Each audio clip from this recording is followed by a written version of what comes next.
Halo, hari ini aku mau share ke teman-teman semua tentang informasi mengenai beasiswa ISMA, khususnya hal-hal yang wajib kita tahu biar lolos beasiswa ISMA Kemendikbudristek RI.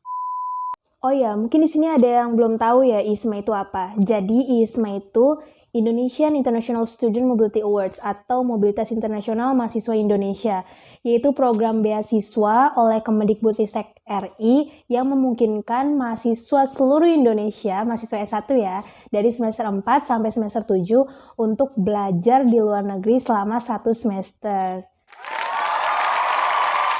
Sebelum aku share poin-poin yang wajib kita tahu biar lolos beasiswa ISMA Kemendikbudristek RI, aku mau share sedikit nih tentang diri aku.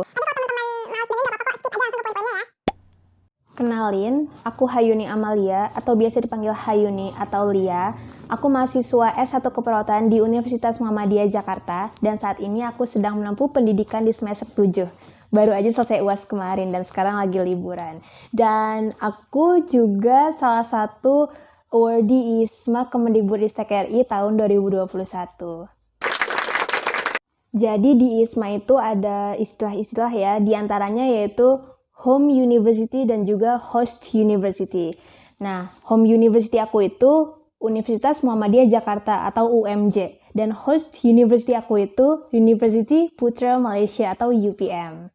Jadi sebenarnya aku tuh harusnya berangkat program ISMA ini tahun 2021 kemarin, sekitar bulan September atau Oktober. Tapi karena saat itu pandemi COVID-19-nya lagi puncak-puncaknya, jadi keberangkatan kita ditunda. Dan aku insya Allah akan berangkat tahun 2022 ini bulan Februari akhir atau Maret awal. Nah, segitu aja sih tentang diri aku. Langsung aja yuk kita bahas hal-hal yang wajib kita tahu biar lolos beasiswa ISMA Kemendikbudristek RI. Yang pertama, kita wajib tahu all about ISMA, mulai dari definisi, programnya siapa, visi misi, syarat-syarat, ketentuan-ketentuan, dan peraturan-peraturan lain. Wajib banget kita tahu. Dan hal-hal tersebut gampang banget bisa kita dapat di internet. Bisa di Instagramnya Kampus Merdeka, website Kampus Merdeka, dan tempat-tempat lain. Jadi nggak ada alasan kita ketinggalan informasi. Yang kedua, kita wajib tahu risiko ikut ISMA. Pasti semua hal itu ada risikonya ya, dan ISMA ini juga ada risikonya. Dan contohnya aku kan sekarang semester 7 nih, udah semester tua ya. Harusnya kan bisa fokus lah ya untuk menyusun skripsi dan sebentar lagi sidang dan wisuda. Tapi karena aku ikut ISMA, otomatis aku harus menunda kelulusan aku. Dan mungkin teman-teman punya risiko masing-masing ya. Setiap orang pasti risiko yang bakal dialaminya berbeda-beda. Jadi kita harus physically and mentally ready for it. Are you ready? Yang ketiga, kita wajib tahu rencana budget ke depan. Jadi yang namanya beasiswa itu bisa dibilang gratis ya, karena kan kita dibayarin sama lembaga tertentu. Tapi tidak menutup kemungkinan kita akan mengeluarkan uang pribadi kita untuk hal-hal yang mungkin tidak di-cover oleh lembaga tersebut. Contohnya nih, sebelum kita daftar ISMA, kita kan wajib punya sertifikat kemampuan bahasa Inggris. Dan ISMA ini menerima IELTS, TOEFL IBT, TOEFL ITP, dan Duolingo. Kita bisa pilih salah satu ya. Dan English test tersebut tentunya tidak di-cover oleh ISMA, jadi kita harus mengeluarkan uang pribadi kita. Tapi aku awalnya pakai uang pribadi, tapi kampus aku UMJ ngeganti juga. Ya, jadi kita harus siap untuk pengeluaran-pengeluaran semacam itu. Selain itu contohnya kayak paspor.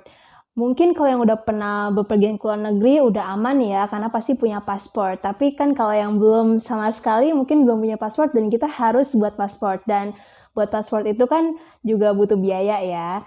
Dan juga contoh kecil lagi kayak ikut ISMA ini kan banyak tuh surat-surat gitu kayak surat pernyataan, surat komitmen, dan surat-surat lainnya. Dan itu butuh yang namanya materai. Materai 10.000 dan itu wajib kita beli kan. Nah itu pastinya nggak di-cover sama ISMA dan kita harus siap sama pengeluaran-pengeluaran seperti itu dengan uang pribadi kita. Yang keempat, kita wajib tahu minat yang kita miliki. Jadi sebelum kita daftar ISMA itu kan kita dikasih kayak guideline, isinya itu nama-nama negara, nama-nama kampus, nama-nama mata kuliah yang sesuai sama program ISMA ini. Dan di situ kita bisa bebas milih negara, kampus, mata kuliah apapun yang kita minat. Tapi pastinya yang sesuai sama nilai English test kita. Karena kan nama programnya Kampus Merdeka ya, jadi kita dikasih kebebasan sebebas-bebasnya, merdeka.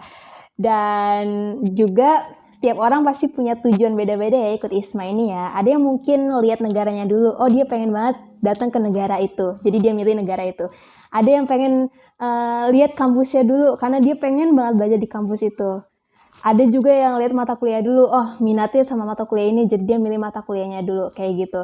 Kalau aku lebih milih mata kuliah dulu yang aku lihat.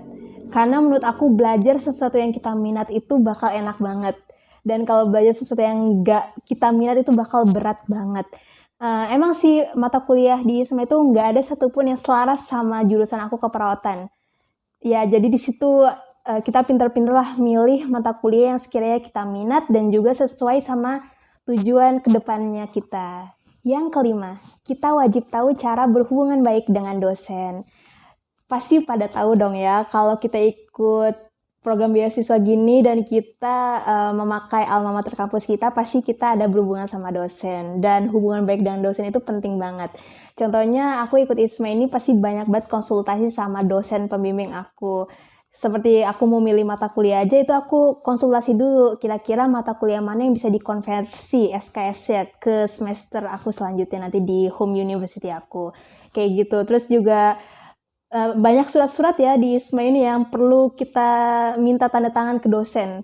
Nah, di situ juga penting banget hubungan baik, karena kalau kita punya hubungan baik sama dosen, proses tanda tangan tersebut pasti mudah banget. Yang keenam, kita wajib tahu cara manajemen waktu yang baik. Jadi manajemen waktu yang baik ini nggak cuma buat ikut ISMA ya, tapi untuk seluruh aspek kehidupan kita. Dan untuk ikut ISMA ini penting banget manajemen waktu yang baik. Contohnya, ISMA udah ngasih deadline untuk submit berkas-berkas tanggal sekian, jam sekian. Pastikan kita submit berkas-berkas tersebut sebelum deadline-nya. Dan juga misalnya interview. Interview di ISMA itu sudah ditentukan. Misalnya, Hayuni Amalia wajib sudah ada di Zoom waiting room jam sekian pada tanggal sekian. Nah, kita wajib tuh udah ada di Zoom waiting room pada saat itu. Oke teman-teman, untuk sharing tentang ISMA kali ini cukup sampai di sini dulu ya. Nanti untuk informasi-informasi lainnya bisa aku share di video-video selanjutnya. Dan kalau teman-teman punya pertanyaan, just feel free to text me on comment box or just DM me on Instagram. So, thank you. See you.